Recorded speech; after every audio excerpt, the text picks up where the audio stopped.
Taylor Barton, it is so wonderful to finally have you on Living on Music, my dear. Welcome. Thank you, Steve. I've been looking forward to talking to you and very honored to be on your show. Thank you for Oh, having me. well, I'm honored on having you on my show, Taylor, and because over the last, I mean, since I first heard about you and that you were going to be doing stuff like this, and you had a lot going on, I really, I delve in, and it's an amazing run you've had. Again, not only just your own career, but your association with your pretty incredibly talented husband, G.E. Smith, and we'll talk about that as we go through. And a lovely daughter you adopted. But it sounds like life in 2024 after, and actually, two of my friends currently have COVID. The president just had COVID.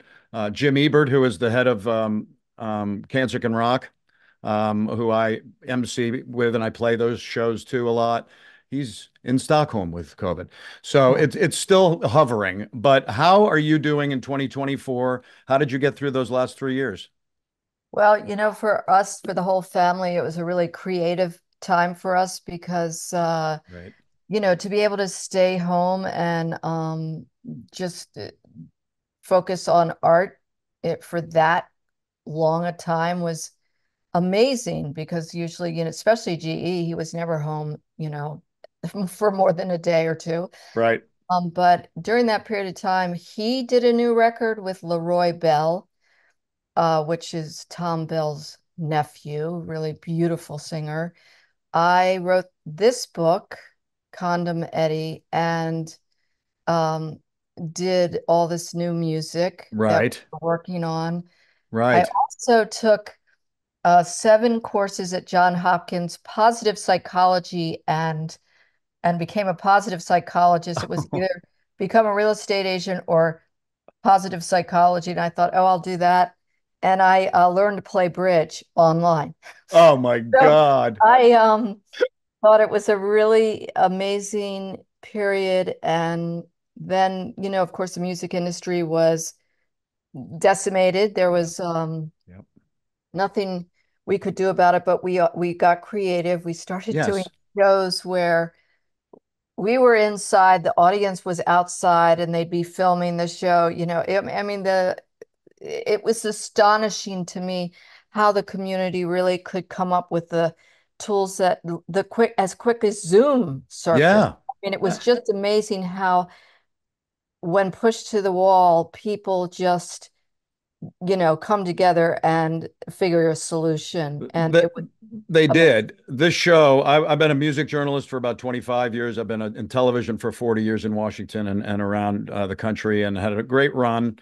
But I started living on music on Zoom and now it's on YouTube and has a pretty big following because of the pandemic, because I wanted to interact with people who, like you and musicians who really were hit hard by no playing, couldn't see crowd, couldn't even see a lot of their bands. So what they did is what you guys did, and you created. Now, was Get Off My Ship released during the last? It was released this year in June, wasn't It it? was released this year in June, and actually, I wrote the 5 songs this year, really last year. Great. And I was living in Florida and not liking what I was reading and not liking what I was hearing. And so all those songs are a real reaction to Get Off My Ship is really focused about women's rights and Wow. their Yes. reproductive rights. The skies are turning, the waves are black, the stars are burning, the mass is cracked, the water's rising, I'm in too deep, a brewing slaughter surrounding me. Get off my ship, you're causing trouble. Get off my ship, I'm seeing double. Get off my ship, you're a traitor.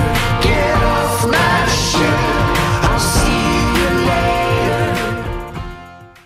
And then Crown of Thorns came out of being horrified, just worldwide, all the wars going on. I sort of took on the character that I was a war bride who got separated from the husband, and I'm in isolation and I'm afraid, and it doesn't matter whose Wow. side you're on or what. It was the voice of, isolation and trying to Right. have hope in devastation. Sure. A shroud lays of mist and fog, confusion of a howling dog, isolated, so afraid, hanging on to the fate. I'm a beacon in the dark, I'm the echo in the park, I'm the rising ebb in the sea. Never stop looking for me. I know I cannot win this battle, cannot stop the gunshot rattle, the wounds and the wounds hound, ghosts wandering towns. I love the description, atmospheric meditation on challenging subjects. Yeah, Is what you described it as. It was produced by singer-songwriter and that Joseph Arthur. multi-instrumentalist Joseph Arthur, which was great. Yeah, As you said, draws from narratives of war, politics, yeah, cancel culture, I guess, too, and longing. And yeah. I love influenced by three of my favorite artists of all time. One I've interviewed two or three times, Joan Armatrading, who I have adored for as Love you her. as you have forever. Tracy Chapman, who we all have loved forever, who recently got kicked back into the mix with the cover of Fast Car, which I started doing with my duo, and I couldn't believe I got to sing that. And Joni Yeah. Mitchell, who continues to be around. And then you have people like Chris Stapleton, St. Vincent. Those are people that it sounds like people like Tracy, Joan, and Joni were influences to you as you were continuing through, among other people, I'm sure.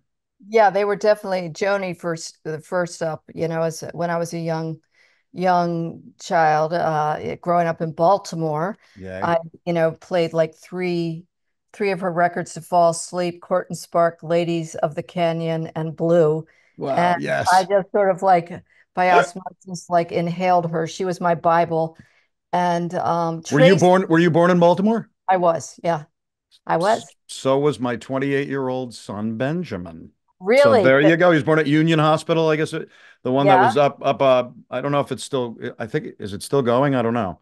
Yeah, But yeah, I love I that. don't know if it's still going, but a Union Memorial, right? Yeah, Yeah, yeah. yeah, that was sort of right on the edge. I grew up in Roland Park, which is Okay, right on the edge of where Baltimore City. I was within the city, sure. um, but But that was your influences began, and then we were going to talk a little bit about how music came to you. So we'll get to that. But you talk a little bit more about "Get Off My Ship," which yeah, again has some amazing parts of it. GE's on it, right? Of course. great Josh band.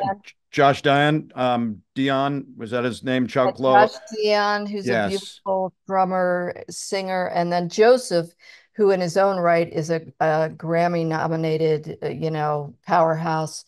Um, Right. sort of burst into the scene, I'd say 20 years ago, and I was there. It Yep. was a radio convention. I was not the front and center person he was. So I watched this young 23-year-old guy Wow. take the stage. He kind of was John Lennon-ish, but he had such a good message, and he brought so much to the music. And I knew when I wrote it, he was the one I wanted to go to, and I was Wow.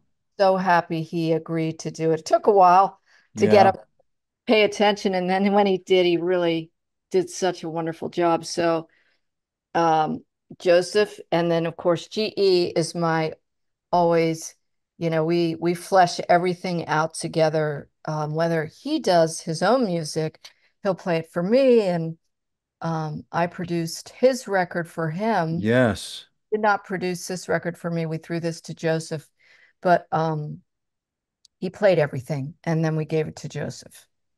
So, You were married 34 years ago to yep. GE. How did you guys meet? Saturday Night Live. GE was the band leader Yes, he sure was.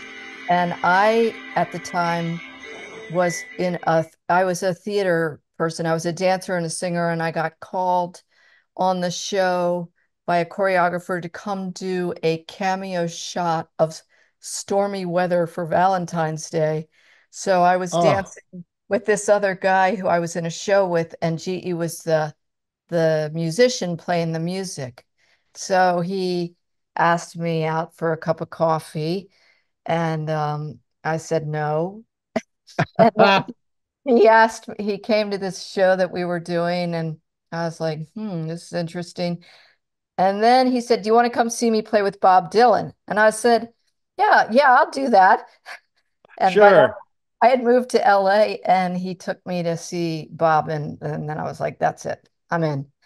Oh, how wonderful is that? And it sounds Yeah, like 34 years is a wonderful long time, and things are still wonderful. And I'm sure you have an adopted girl, we Josie. adopted Josie. Yeah, so Josie was adopted 22 years ago. Love that. And like all marriages, we've had everything happen that you could imagine over 35 years. And I think the thing that anchors us is we have such an amazing friendship, and we also have the music to, it's, I don't think, well, I mean, I don't know, but I wonder what it's like for other people who don't have some hobby in common that they really love. No, exactly. And I you're a big part of his life musically, which yes, is, I you am. could have been in love too and been doing Yeah. other things. You did 50 Watt Fuse, which Yep, is I the did his movie, which I loved. yes. I went out and got him uh a deal with Fender to make a G.E. Smith Fender Telecaster. Oh, So I nice. thought, oh, well, wouldn't it be fun to do a little marketing piece on GE with, his guitar? And then I thought, well, he's so good as a sideman. Let me just go around and talk to all these sidemen and ask them, what does it take to be a good sideman? So we'll do a little educational thing to teach other people, what it really means to stay in it for the long run. Right. I talked to everybody who, he played with, from Bob Dylan to Hall and Oates Yeah. to Jimmy Buffett to Lorne Michaels, Right. to Scotty Moore, who played with Elvis. We sent camera crews all around the country, and it Oh, turned into that movie, and we brought it to Mill Valley Film Festival, and we got a standing ovation, which shocked me. I was like, wow, what? And then while we were there, GE played with Bob Weir. So it was oh, really fun. Um, and it's just that's that's amazing. spectacular. I mean, what I can't wait to see that. I feel bad that I haven't yet because I'm such a big fan of his. So I will make an effort to see that very soon. And he had cameos from Lorne, Jimmy, who Yep. just passed. I'm sure GE wasn't happy, and We were you weren't both devastated. weren't happy. We knew Jimmy. GE did actually recorded a song called Six String Music with Jimmy. Oh, And we spent a lot of holidays with Jimmy. Jimmy was oh, both here, and we were so upset. I And bet. he was so gallant to the very end. And it's almost a year now. And, we also live in Florida where Jimmy lives. So it's a long relationship of admiration. And he was such a good guy, salt of Yes. the earth, Isn't that amazing? great discipline. Yeah. And he was starting at the, kind of at the bottom when he began He his totally life, did. living on the boat and not knowing what's going to happen. And then, But he never lost that sensibility no, of being that guy. He had sweet. billions of dollars in the end, but that is not what motivated Jimmy Buffett. What No, motivated Jimmy was his writing, his fishing, his humor, um, absolutely. always smiling. He That's how is. I've been in a band close to 20 years here, and one of the guys that got me into the band 20 years ago was a massive parrot head yeah, and loved every second of it, and it's still hurting. And we sang "Pirate Looks at 40" at our last gig, and people were, even though you're not him and you're covering, yeah. the music is still wonderful. So you are Oh, in currently in portrait. Amagansett, right? I Yep. was I was going to tell you the reason I love it so much. I grew up about 50 minutes away from there, a little longer because it was in Wilton, Connecticut, which is right down in Fairfield County. Yeah. My New York Islanders are my favorite hockey team for the last 50 years, and everybody I talk to who is from there and has time there, it's just a wonderful thing. How long have you been there? We've been here since 1989. The great story on that one is GE got home from a Dylan tour and had a big bag of cash. So we came out 27. We were young and we bought this little house at the time. And it was the best thing we ever did because most musicians don't think about long-term uh, savings Right. whatsoever. And, so we lived in that one house for 30 years and then somebody wanted to buy it and we got another, I mean, I was playing Monopoly the other night and I was like, yep, you just have to keep buying real estate. You can go bankrupt, but you always have real estate. Somebody's got to pay you something. Right. Oh, that's classic. Yes, continually. Yeah. Oh, that's amazing. Get off my ship was in June. Then something you've also done a bunch of is writing. Lots And of lots of writing. I over the course of my career, I wrote a bunch of plays when I was younger, 20, 30. I was in this thing called nice. the Woman's Project in New York City, which was sort of a very um how would I describe it? I was honored to be a part of it. It was some of the really good New York writers where we were workshopping stuff we were developing. And one of those projects I was developing was Pedro and Pip, a rock and roll odyssey for eco kids, which I Wow, yes. it was a rock and roll octopus who had been wiped out by an oil spill, and he meets this little girl scuba diver whose father happens to be the head employee at the oil company, and Oh, just and the octopus was based after my travels with Bob. So Dylan was, the sort of wiped out star from the oil spill in my mind. But I wrote a lot of different things, and so which leads us to Condom Eddie, yes, it does. which It's an amazing picture in itself on the it cover, let is. alone And what that's all about, which is a searing Con psychological thriller. yes, it is. So Condom Eddie, I started writing in 2006. Oh, And I was not aware when I was writing it. In fact, the first 40 pages, I was like, what is this aberrant character bursting out of me? I threw it in the drawer and like forgot about it. And then I did find it in COVID. And by this point, the whole Me Too thing had happened in 2016, and I had sort of started down that line of working for, sexually harassing bosses, but really there was no focus. And what I did do, which it took off for me, was I had a 23andMe test done by a woman who was adopted, and she finds out she's got this brother who is this very aberrant character. But since she has that hole in her of wanting to find her own bloodline, she connects with him and they go on this train wreck oh, together. He's raised in a horrendous situation. She's raised in a great situation, nurture versus nature, innocence jeez. versus violence, and they come together. And then she finds out she's his twin, and she Oh, is the only one who can sit him down and oh. say, "How can you be this?" And it's crazy. And I watched a lot of dark stuff to write this thing. I was so happy with I how it bet. It's fiction, but a composite of many stories very close to was. you, and nature versus nurture, innocence versus violence, purity Yeah. against the monster. Yeah. And, Eh, and and it was the girl that drove that. Once I had her, I was off and running.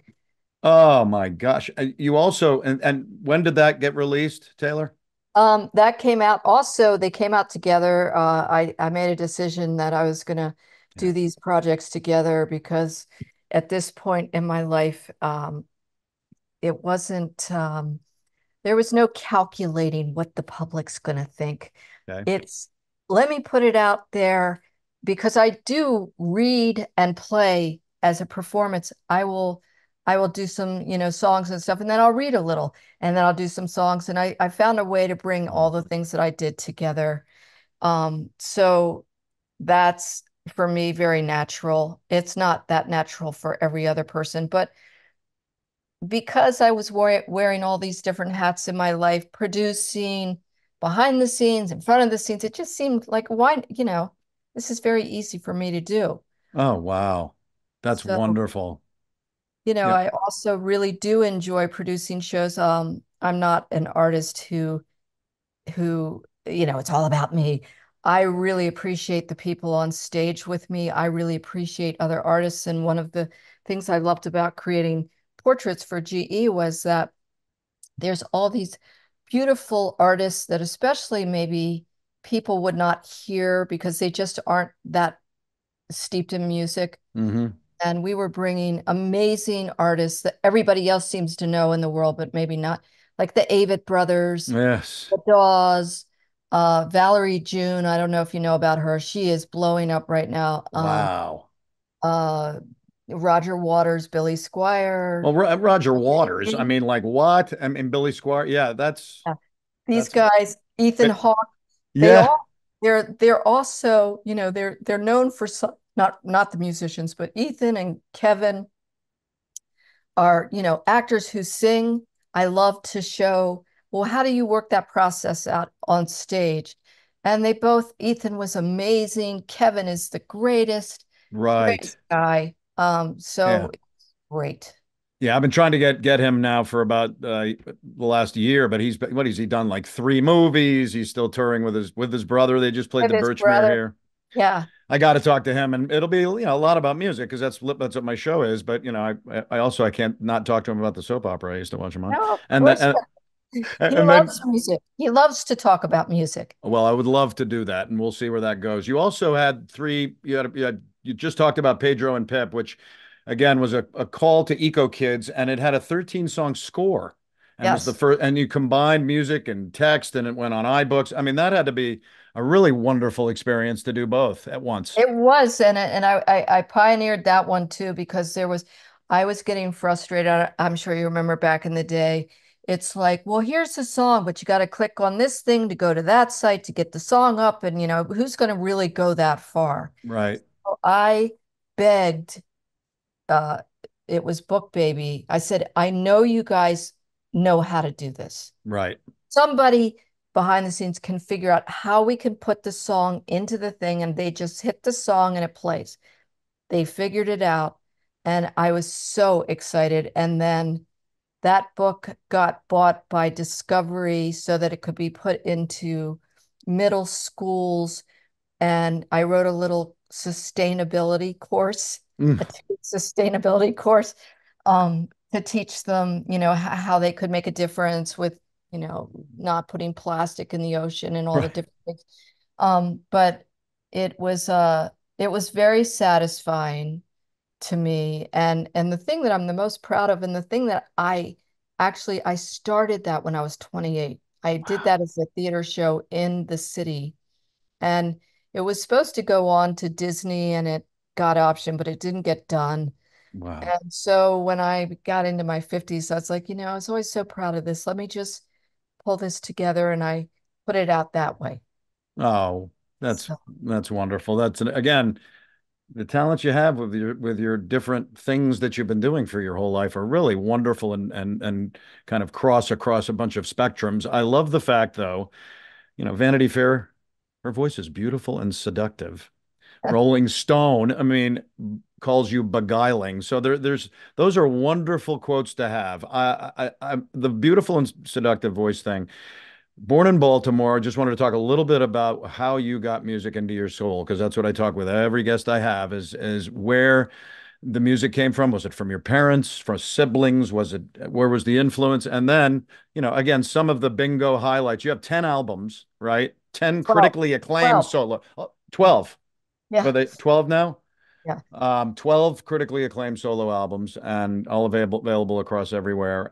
But where did it begin in Baltimore, or did it begin in Baltimore? And how did No, your it totally began in Baltimore. I was getting t taken down to Peabody Institute wow, once a week for dance, and wow, the soul music in Baltimore, between Baltimore and Philadelphia, was on the radio every day. So, of course, you wake up and hear, God, just whatever song was of that time coming out of Philadelphia. So I was heavily influenced, and it was right after, my older sister used to play the Doors and the Beatles, and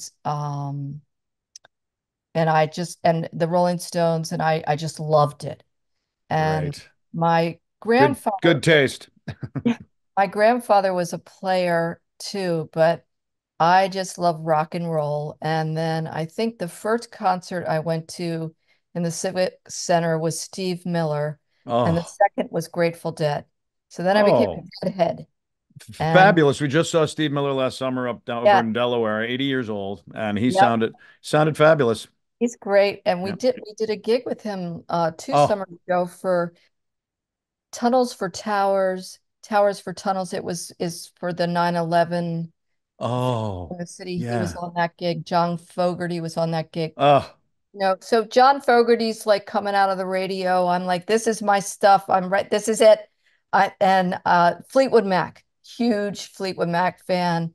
I loved Stevie Nicks. I wanted to be her. great. And I just, you know, started writing lyrics, but hiding them from people. I didn't want anybody to, it was very private. It Sure. wasn't until I got to the city at 22 where you had to sing to dance in theater shows. So I had to learn how to sing, but I didn't like singing other people's songs. So I Oh, started writing my own songs because I oh, didn't, I felt like a fraud. So oh. And started that when you said city, is that New York New City? York City. Yeah. Yeah. I lived in Paris first, but then I went to New York. Wow. And then I met GE on SNL, and he was right away, this is great. And I was like, this is a joke. You're out with Bob Dylan, and I'm like writing lyrics on the bus. Like, I don't think so. And he's like, no, no, no, just keep going with it. So he was really a champion behind, just stick with it. And I learned a lot from Bob backstage, watching him Really? learn so much about him. I mean, he's one of the best writers I think Yeah, ever. I absolutely. loved the way he never played a song the same way. I Right. loved that he repelled fame. He was like all he was so protective of his work. So he taught me a lot as a young woman. Wow. Like never, don't go down that, it's never going to be about that. If you want to be an artist, you got to protect your art. So Nothing. Not a bad influence, or somebody to talk to.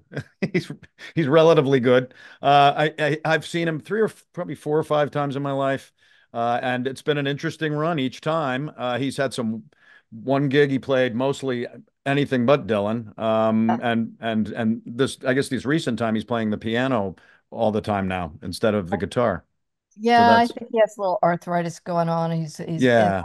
yeah, But yeah. what a spectacular person for you to be able to talk to and stuff like that. And again, the GE partnership has been love and music. It sounds like you talk some of the, in a nutshell, the highlights for you as you got through into New York City. Were there things that really made you never forget Well, experiences, in interactions with people, anything like that as you began to go forward. And then in 1990, met GE, and then that was a whole amazing ride for the two of you. yeah, New York was the greatest, but SNL was a big highlight. Wow. Being on the road with GE when he was playing with Dylan was my most favorite time in my life. Equally as disturbing, 9/11 Yeah. was just unbelievable to be in the city, but the city Yes. changed and became a oasis of sacred reverence for each other. Yes. people were so good to each other. Yeah.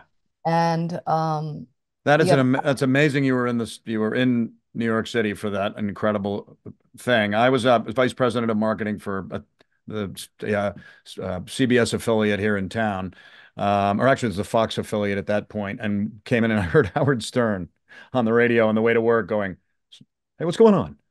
Somebody got hit." And I was thinking, is he joking? And when I got there, it was unbelievable. But one of my dear friends who I grew up with and was a cameraman at a TV station I worked at, still is a close friend. He was standing under that building before the second one fell, and the reporter said, "I'm standing here, and under the cut," and then it came down. I mean, the experiences I bet had to really shake you living there. But again, it did bond people.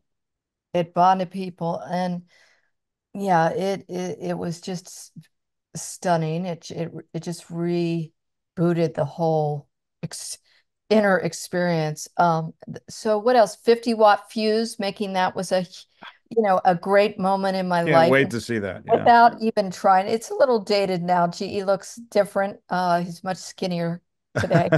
Um, but it was just so that it brought so much joy not only to the people who were watching it, but so much joy to me for making it. And the thing that I love about GE, and that's not because I'm his wife, but as a musician, he always brings a magic and a sheen to whoever he's playing with. He knows how to make whoever it is just rise up, and he's humble in his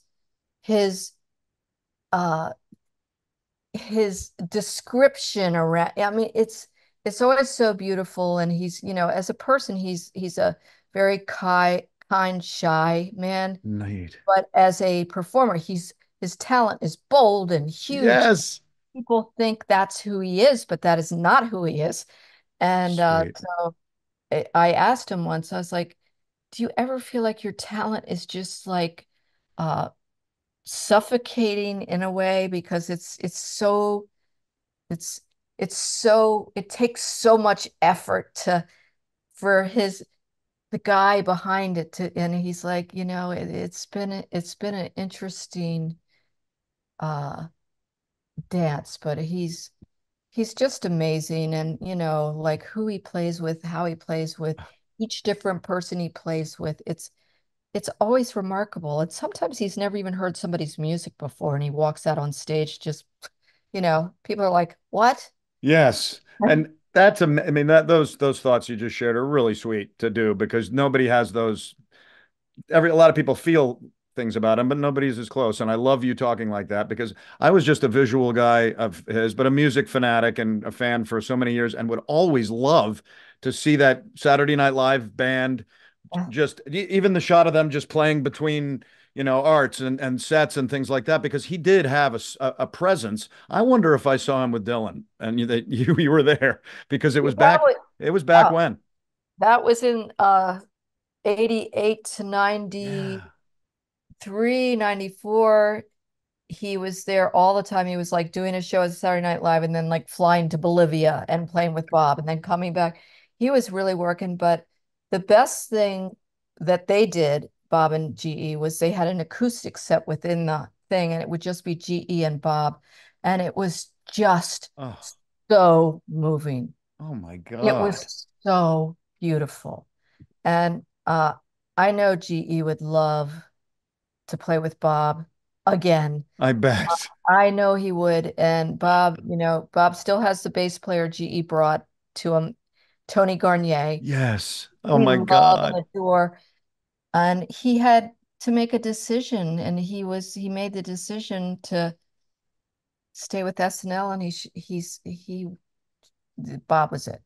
Bob was it. I bet he was. And talking about both of you and you and him and you as well solo. You've got some things coming up. Yep. Right behind me is the Southampton Arts Center, which is a beautiful place from what I've seen. Is it somewhere you've known for a while? Yes, the Southampton Arts Center used to be the Southampton Parish Museum, so it has beautiful art, and then that moved to another facility, and it's just a gorgeous spot in Southampton. Right. And you're doing the So a wildfire refuge benefit. wildlife refuge. I should be doing the Oh, wild. The, the, does it say it that? says wildfire. Oh my God. Well, that was that's we should be doing that because of the fires in California. Yeah, that's what I thought. I said, God, how relevant. I mean, wildlife is phenomenal too, but I'm like, wow, wildfire refuge. Yeah, that Huh. guy who just pushed his car into the pit and caused now what 7,000 acres of a fire out in California. So we'll It's call it the Wild Life Refuge Benefit, and that's this week. Then yes.